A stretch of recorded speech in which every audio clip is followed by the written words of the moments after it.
마틴 루터의 책 가운데 이런 재미있는 글이 있습니다. 마귀들이 모여서 회의를 했다고 합니다. 어떻게 하면 성도들을 좀 넘어뜨리고 시험 들게 할까?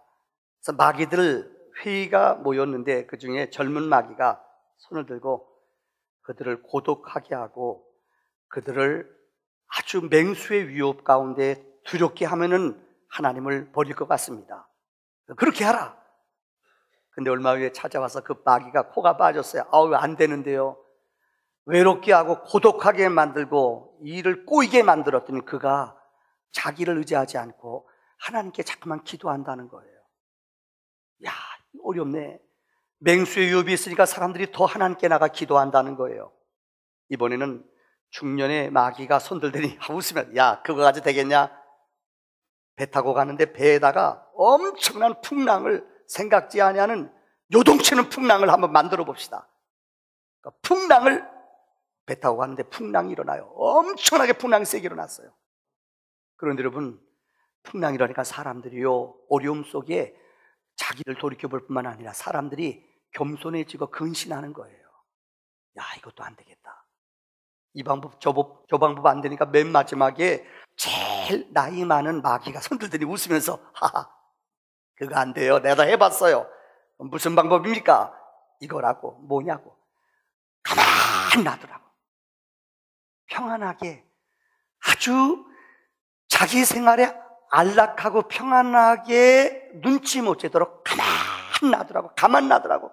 우리 신자들 가운데 그런 분이 있어요. 지금 가만 놔둬요. 나 가만 놔둬요. 여러분 아세요? 가만 놔뒀어요. 그러면 내 영혼이 나도 모르게 죽어요.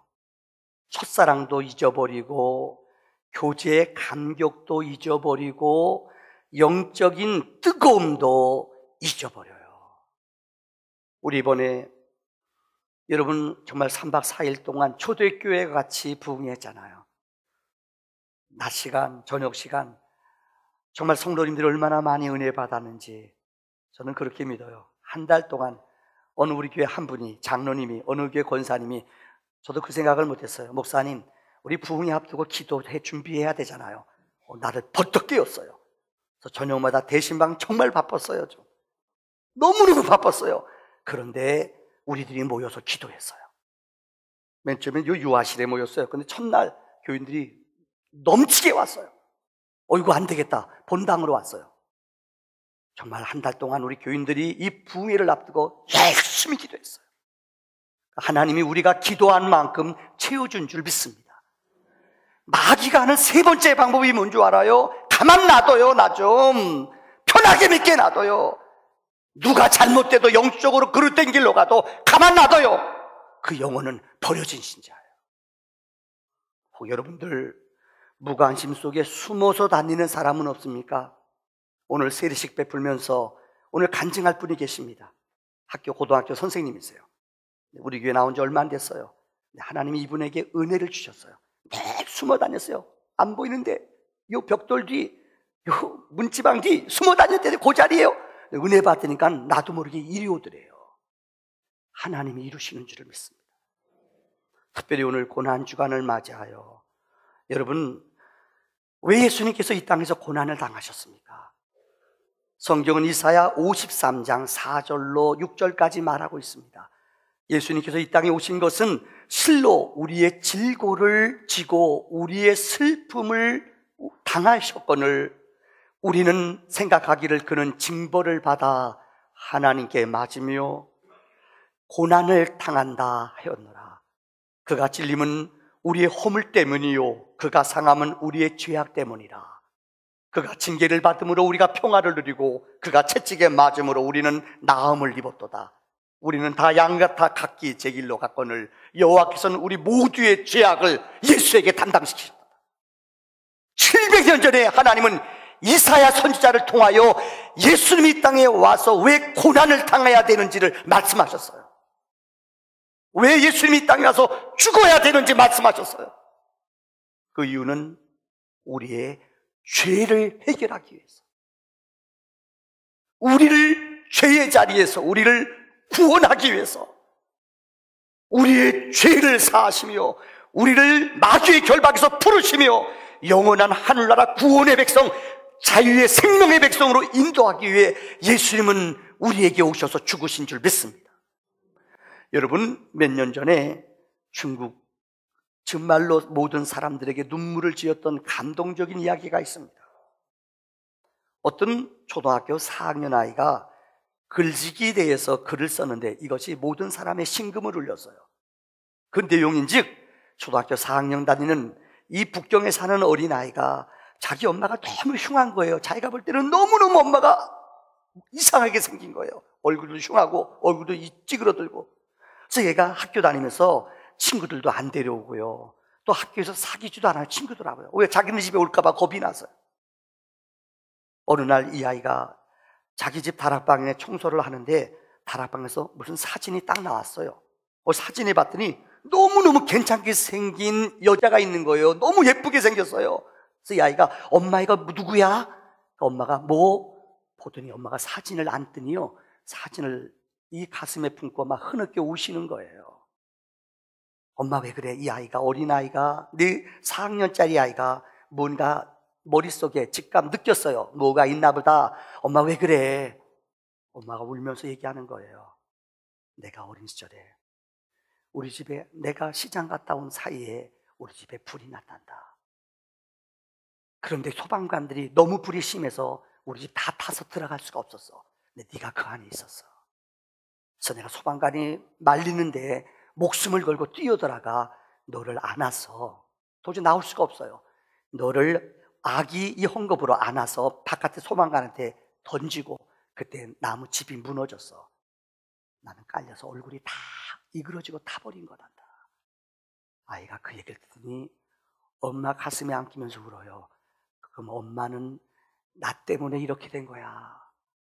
엄마 그런데 왜 얘기를 하지 않았어? 엄마는 한마디 했어요. 나는 너를 너무 사랑하기 때문에.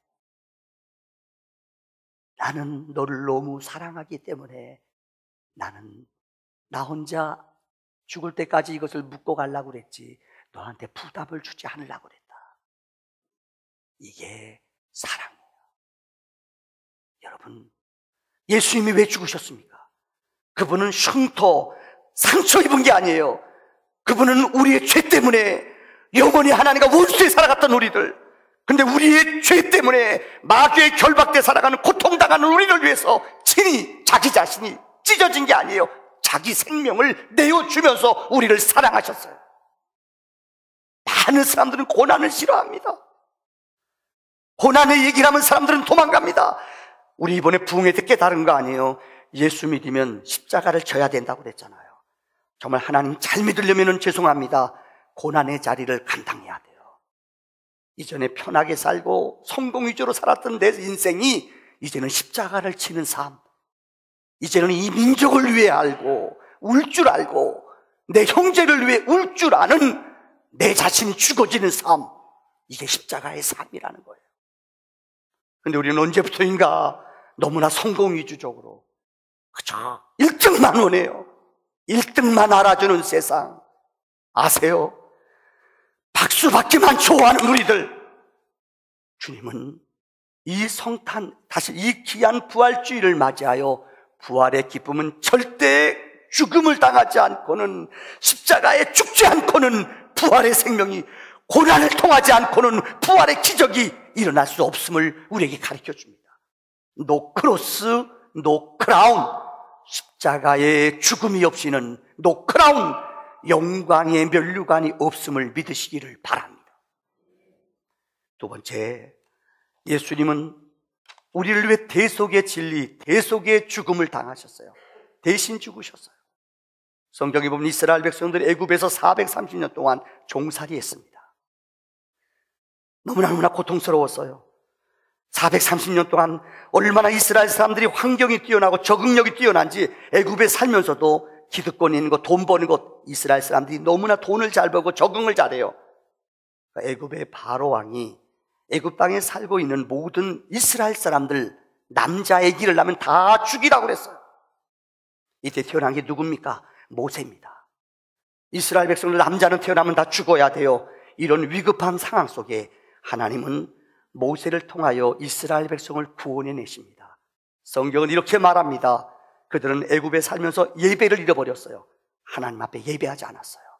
그래서 하나님은 그들을 예배자로 부르기 위해 모세를 통하여 그들을 인도해 내십니다.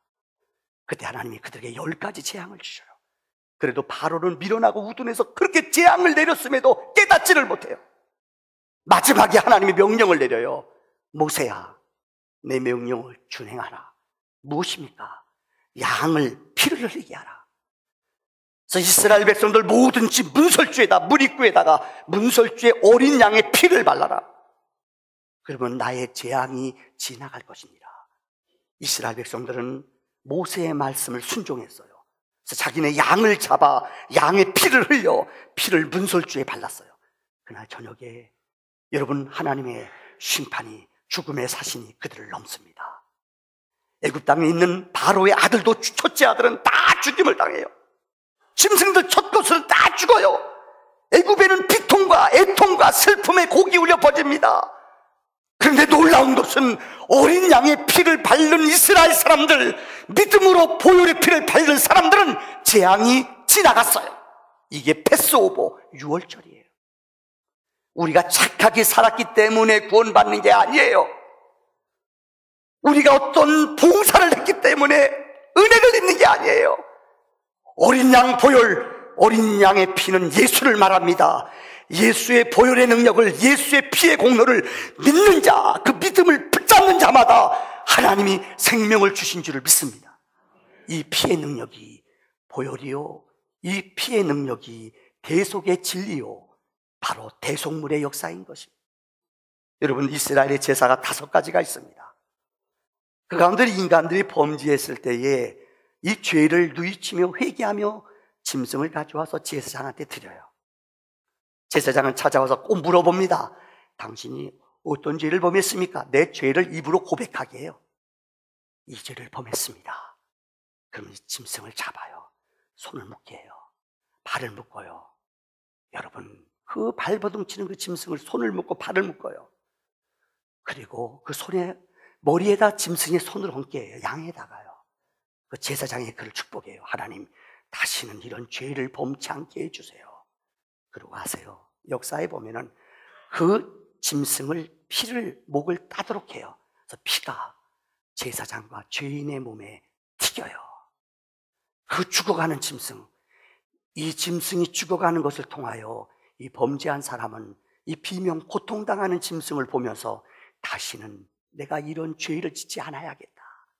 자기 대신 죽어가는 그 짐승, 그 피, 고통당하는 짐승을 보며 제사장은 그에게 말합니다. 당신을 위해 이 짐승이 죽임을 당했으니 다시는 죄를 짓지 마시오. 내 죄를 이 짐승이 대신 지고 죽었다는 거, 대속물이라는 거예요. 성경은 말합니다. 세례 요한은 예수 그리스도를 보고 이렇게 말했습니다. 보라, 세상 죄를 지고 가는 하나님의 어린 양을 보라. 예수님은 온 인류의 죄를 짊어지고 죽으신 대속 제물이신 줄을 믿습니다. 마지막 결론입니다. 오늘 본문의 말씀, 누가복음 23장의 말씀을 기억하십시오. 예수님 십자가에 못 박혀 돌아가실 때에 왼편 오른편 두 강도가 함께 죽임을 당합니다. 성경은 구약에 예언했습니다. 예수님이 죽임을 당할 때에 예수님은 흉악한 죄인들과 함께 죽음을 당할 것이다. 이 예언이 그대로 이루어져요. 근데 한편 강도는 성경에 보면 정확히 어느 쪽이라고 기록되어 없어요. 우리가 그냥 머릿속에 오른편 강도라고, 성경에 오른편 한쪽이라고 기록되어 있어요. 한쪽 강도는 저주예요. 야, 우리 고통당하는데 네가 하나님의 아들이야. 너도 살고 우리도 살려라. 예수님을 조롱하고 예수님을 향하여 그는 다시 말하면 조롱하며 비난합니다. 그런데 한쪽 강도는 그 강도를 나무랍니다. 야, 우리는 죄를 범하여 당연하게 이 징벌을 받지만은 우리가 그동안 십자가 빌라도 법정에서부터 여기 골고다까지 끌려오면서 이분이 하는 모습을 너는 보지 못했느냐. 이분은 죄가 없으신데도 우리 때문에 고통당하는 것을 보지 못했느냐. 그를 나무래요. 그래서 주님 앞에 요청해요. 주님, 당신의 나라에 임할 때에 나를 기억해 주세요. 여러분, 그 사람은 죄송하면 주일날 교회 간 적도 없을 거예요. 그런 못된 짓 한 사람인데 교회 다녔겠어요? 그런 11조도 한 적 없어요. 알아요? 헌금한 적, 감사헌금, 절기헌금 한 적 없어요. 봉사한 거요? 없어요. 그러나 그는 믿음으로 손을 내밀었어요. 주님, 당신의 나라에 임할 때에 나를 기억해 주세요. 주님은 그에게 내가 오늘 나와 함께 낙원에 있을 것이다, 그 믿음의 손을 붙잡아 줬어요.